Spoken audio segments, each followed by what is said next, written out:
Alright, what's up everybody? So we've had a lot of news surrounding Naughty Dog for the past couple of weeks, and now that 2023 is officially here, and I of course want to wish you all a happy new year, the one thing that I was thinking about is how unprecedented the current times really are when you think about them. You know, anyone who has closely followed Naughty Dog like I have for the past decade or so will know how eager this company always used to be to announce their projects very early in advance. I remember that when Uncharted 3 came out back in 2011, it took less than, I think, 1 or 2 months before they announced The Last of Us, their new IP, at the Video Game Awards that very same year. When The Last of Us itself released in 2013, Uncharted 4 was already announced in a very early stage, also in that same year, 2013, which, you know, only goes to show you that Naughty Dog at that point in time wasn't even happy with the current state that Uncharted 4 found itself in, and it took only a couple of months for Amy Hennig to then leave the studio and them to essentially, take the project and start a lot of it from scratch again. When Uncharted 4 released in 2016, it was at PlayStation Experience in that very same year when The Last of Us Part 2 was announced along with The Lost Legacy, two projects simultaneously, massive ones at that. Which again shows you how Naughty Dog loved giving us glimpses of what they were working on as quickly as possible. And therefore, these times are definitely unprecedented, like I said. It's been almost 3 years since the release of The Last of Us Part 2, and we still don't really know what they're up to. Of course, that is not to say that they've been entirely silent. Last of Us Part 1 remake released, a couple of months back. The TV show is coming out, which doesn't necessarily have too much to do with the company itself, but still with the IP. And they have been open about the fact that they are, of course, working on Factions, which should be coming our way, hopefully somewhere this year. That's at least when they did say they planned on talking about it. Now, I can only imagine that the reason for this relative silence, at least as far as their next massive game is concerned, is of much more of a strategic nature this time around, which is of course that we all know The Last of Us Part 2 created quite an uproar when it came out. It wasn't as universally well received by the gaming community as Part 1, that's for sure, and again, sparked simply a pretty massive controversy at the time that right now still hasn't fully died down. It's remarkable to me to see that when I uploaded my video last week talking about the future of Uncharted, I still noticed so much anger in the comments directed simply at Naughty Dog, right? And at Neil Druckmann. And I'm the first person to say that that is like, it can be warranted, of course. I mean, honestly, no matter how you looked at The Last of Us Part 2, whether you absolutely love the game or you just totally weren't appreciative of the direction that they took with it, those feelings can be entirely warranted, as long as you keep it respectful and as long as you can actually, of course, point out reasons for why you thought so. And I think there's plenty of reasons to be, that you can come up with that are totally legitimate in nature for any one of those two opinions, right? But still, it's hard to care much, I guess, is what I mean to say for me anymore, because I feel like I myself sort of said goodbye to to the attachment that I felt to Naughty Dog a long time ago already. I had prepared myself for the reception that The Last of Us 2 was going to get, and because of that, when it ultimately turned out into the controversy that it did, I found myself already sort of not feeling part of the discussion much anymore.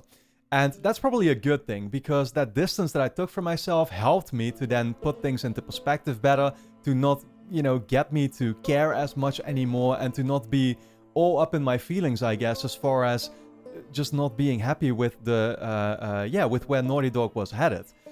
For me, there's, plenty of games that I look forward to, plenty of studios that I still really like, and as far as Naughty Dog goes, I don't consider them my favorite anymore like I used to, but that's not to say that I'm not simultaneously still open-minded for whatever they have coming out. At the same time, if whatever's coming next doesn't look all that appealing to me in the same way that The Last of Us Part 2 personally did not appeal to me that much, then, I'll be the first person to simply move on immediately, and I won't be all too interested in whatever they've got coming out next. That being said, even though Naughty Dog, of course, will never directly play into any of the people dissatisfied with what they had, and Naughty Dog will always continue to say that they were totally happy with the way Last of Us 2 turned out, and they talked about the sales, for example, which I'm gonna be getting into later in this video, I think there is no denying that they also feel like they have something here to fix. The reason why I'm saying that is because of that time which has passed, but it's also the way that they have put so much of an emphasis on different products in the Last of Us universe with the TV show, with the Part 1 remake, with Factions still coming out, that it's almost like they're trying to in some way take away the bad taste some people still might have left in their mouth, and you know, the associations they have with the Last of Us franchise, that they're trying to correct them in some kind of way and get everybody to be, or at least as many people as possible, to be on board with the franchise again.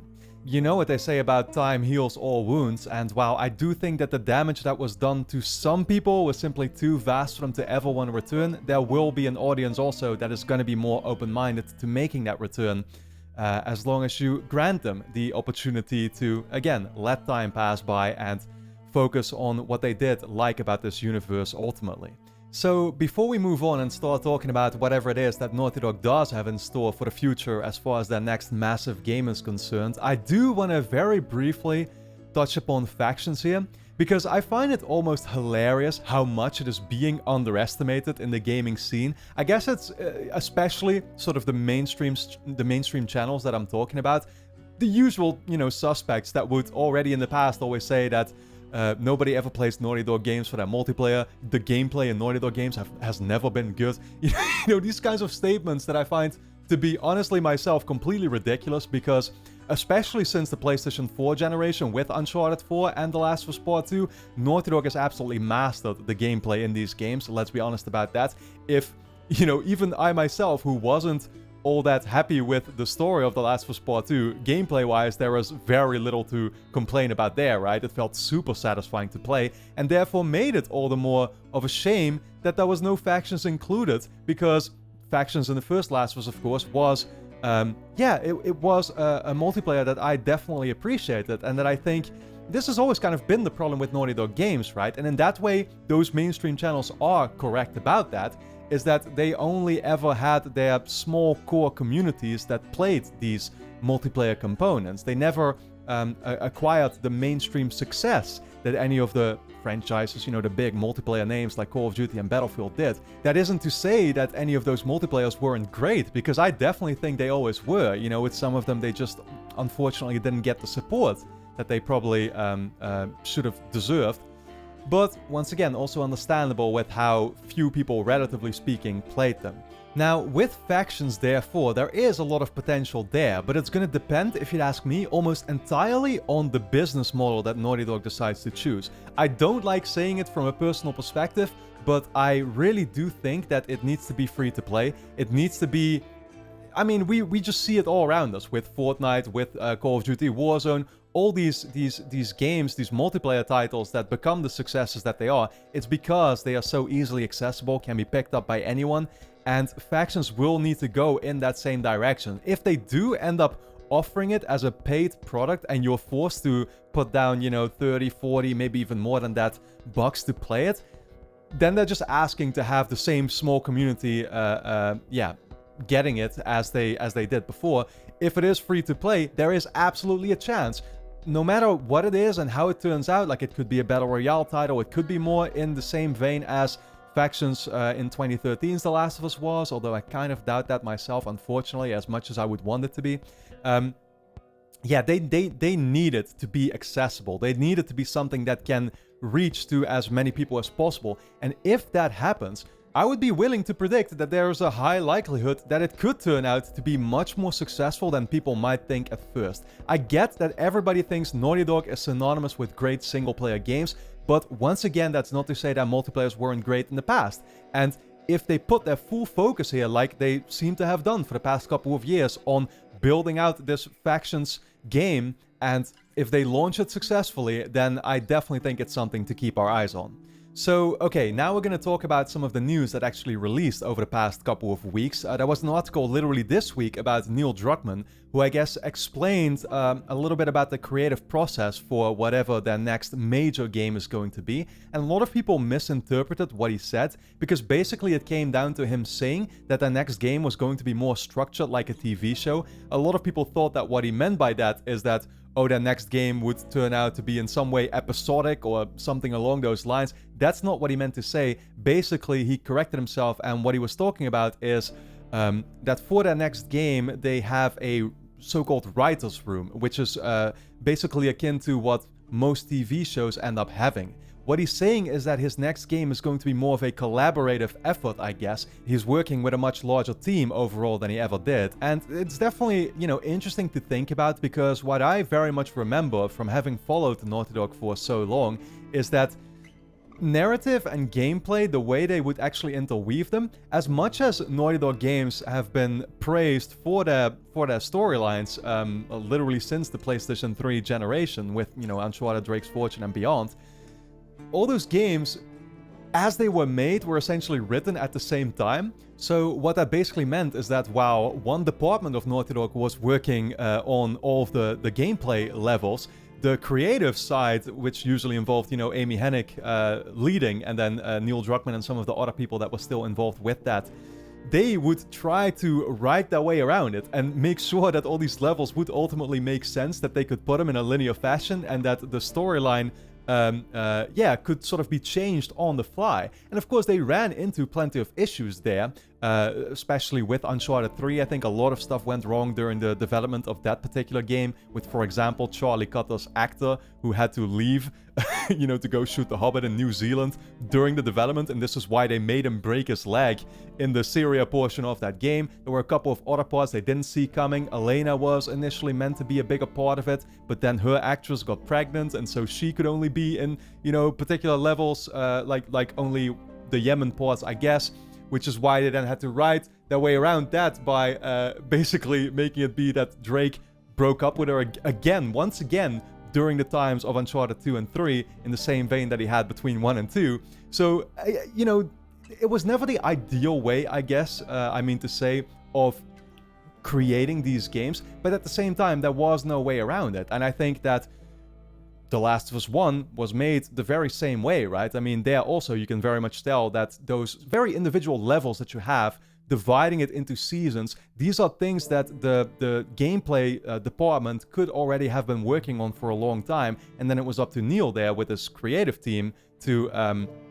have it all make sense ultimately. And they've, once again, overall done a fantastic job at that. But it seems like more and more Neil Druckmann wants the writing for these games to be a collaborative effort, to have the process be more linear, I guess, therefore, too. Because there's no way you're going to be able to have a writer's room and make sure that every single detail is worked out from the start without, again, going with the more linear path of then first deciding what the story is going to be and then making the gameplay and the levels and the design, doing all of that afterwards, right?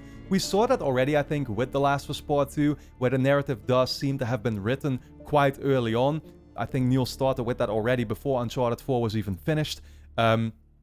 And so, once again, the team was still working on The Lost Legacy as well until 2017. Real development for that game hadn't quite started until The Lost Legacy was finished. And by that point, I think the story was already quite set in stone. And it seems like now, again, they're going with this same approach. And it all continues to line up with the fact that we know Naughty Dog's development team, I guess you can say, has been hard at work on the Part 1 remake, on Factions for the past couple of years. And therefore, this has given Neil Druckmann that time to not only be helming the TV show and helping out with that, but then at the same time setting up this writer's room, having spent a lot of time, I guess, working out what the story for the next game should be for the development team to then now be able, hopefully, very quickly to move on and start actually building whatever that game is going to turn out like. Now, the big question then is, what is that game actually going to be? I think there is basically two directions that people seem to be leaning towards, which is that one, you could be following up The Last of Us with a Part 3, or two, you could be working on a new IP. Uncharted is of course a possibility too, but with all the rumors there, I do like to believe it's gonna be started by a different team, also because that franchise is probably gonna have to be built out even more in the future, and Naughty Dog isn't gonna be the one prepared to do that. So therefore, again, you're gonna have to make that choice. Either go with a new IP, start from scratch, do something else and see if people like it, or go with The Last of Us Part 3. Now, as far as that is concerned, we had a rumor there too a couple of weeks ago where a certain Twitter user by the name of Viewer Anon, who apparently has been right on a couple of things, has leaked things in the past. For example, he was the person that leaked that Ashley Johnson was going to play Anna, Ellie's mom, in the Last of Us TV show before it was actually confirmed to us that that's the role that she had. Of course, that's something that came completely out of nowhere. We've never seen Anna in the games, so this is definitely something that if you know this in advance, you're probably gonna be quite credible. This person has indicated that their next game will in fact be The Last of Us Part 3. Now still, as always, I take that with a grain of salt. I'm not in any way saying that this means that it's official confirmation, but going by what he's saying, it could indeed be that Last of Us Part 3 will be their next game. Which then leads me to the final conversation for this video, I guess. What is that choice going to mean for the studio? So in order to dive into that conversation, I do think we have to quickly touch upon the sales. It was announced last year at the 2-year anniversary for The Last of Us Part 2 that the game had hit 10 million copies sold. And of course, this was brought as a huge celebration. And let's be honest, objectively speaking, it's a high milestone, right? Like, I'm sure the game was profitable, and in that way, there were no regrets as far as making that game. But at the same time, the one conversation that is being avoided is that I do think Sony ultimately had higher expectations at the same time. I mean, simply comparing these sales to some of the numbers that other games from Naughty Dog have done, and that, when looking at even Last of Us Part 1, right? Which when it launched was a completely new IP, nobody had heard of it yet. You can tell there that, for example, Last of Us Part 1 sold 8 million copies in its first year alone, and ended up selling around 20 million copies total. Uncharted 4 actually sold 8.7 million copies in around 6 months. So when Uncharted 4 launched, it only sold 2.7 million. When The Last of Us Part 2 launched, it sold 4 million copies in their first week. It basically took Uncharted 4 6 months to sell 6 million additional copies of the game after launch. Whereas for The Last of Us Part 2, they needed 2 years to sell 6 million additional copies, on top of the 4 million that they had sold at launch of that game. So, as per usual, I'm just trying to take a very hands-off approach to look at it from a distance here, and what I can clearly see is that while the game still ended up doing numbers that plenty of other games would be jealous of, Sony must have had higher expectations initially. And, while I'm sure that the leaks were in some part very much the cause for those lower sales, Last of Us Part 2 also was still able to ride upon the good name that the Last of Us franchise had. I came across this quote that I honestly thought just so much hit the mark, which is somebody who said that the sales of a certain game are a reflection of the reception that the previous installment had. So The Last of Us Part 2's sales are a reflection of the reception that The Last of Us Part 1 obviously got. Whereas for a Part 3 now, how much it's going to sell is going to be decided by the reception that Part 2 ultimately had. And there, of course, we do know that, that reception might be something that you do want to try and fix. That's everything that I've been talking about here from the start of this video. So going with The Last of Us Part 3 will definitely be an interesting choice, because interest in the game is bound to be a lot different. The way that announcement is going to be received is going to be much differently from the way Part 2's announcement was initially received. That game only had hype the moment it was announced because everybody loved Part 1, right? And while Part 2 was still very much loved by a huge portion of the gaming community, there were a lot of people who, for who it tarnished, I guess, the great name that The Last of Us had. So if they really do end up doubling down on that sequel with, potentially Ellie, but also Abby and Lev then still being a part of it, this time around, the word is out. People will know the direction that this game is going to go into, or could still, I guess, head into. And this is exactly why I've said, and why I've titled this video, that Judgment Day is coming for Naughty Dog. This time around, people will know what they can expect from, a next Last of Us game. And that basically, Naughty Dog is probably going to have to be very much upfront about the identity of it. It's still what I personally believe was the biggest crime, if you could say, that Last of Us Part 2 committed, is how deceptive the marketing for that game was. And I get that they wanted to keep certain secrets intact, that they wanted people to be blown away by particular moments, but at the same time, the image that was created of what Last of Us Part 2 was going to be before launch just wasn't in the slightest what the game ended up being. When you hide the fact that half the game you play as a new character who you don't even know who this character is, and that the other half is basically spent as you playing Ellie, trying to do right by the fact that Joel gets killed in the very beginning of that game, whereas the image you were presented is like, oh, you're going on a quest with Ellie and Joel to avenge probably somebody else who's been killed. It's just something else entirely, right? And therefore, the leaks, as fucked up as it is that they happened, I do think that it was also in some way almost justified, you know? Like, it was a... People deserved, I think, a better idea of what that game was going to be before launch, and they ultimately didn't get that, and now, because of the leaks, they ended up actually getting it. Yeah, and we saw what happened as a result, right? People just weren't on board with it as much. And again, that's all just the market decides. The market decides what they think of the direction of the game, even though Naughty Dog very much has the creative freedom to decide what direction they want to take the game in. But they can, of course, expect to get the same sales numbers if they don't go with a certain approach that isn't as loved by their community either. So whatever happens next, I think the interesting thing is that Naughty Dog is going to face a challenge that they haven't faced in a long time, which is they're actually going to need to convince people to buy their next game now. They're going to have to come up with either a story for Part 3 that they'll know a large portion of their fans. I mean, I can only assume that sales are still important for them, right? So what are they going to do to get part of that fan base to be on board again with, you know, Part 3's narrative? And if they do a new IP, of course, then that's a game that will require them to sell that story and those characters and that premise to people in the first place. That's always the challenge you get with a new IP, is that people aren't familiar with the name yet and with the universe, and therefore you're gonna have to make sure that it looks appealing to them and that they're gonna want to actually buy this game. All that is to say is that we're gonna have some very interesting times ahead, but of course, guys, let me know in the comments how you feel about the future of Naughty Dog. What do you think their next major game is going to be? What would you personally want it to be? If it turns out to be The Last of Us Part 3, what direction would you want it to head into? And how could they get you to be on board with whatever they do next? Were you a fan of Part 2 and therefore do you automatically think that Part 3 is going to be appealing to you? Or were you just not...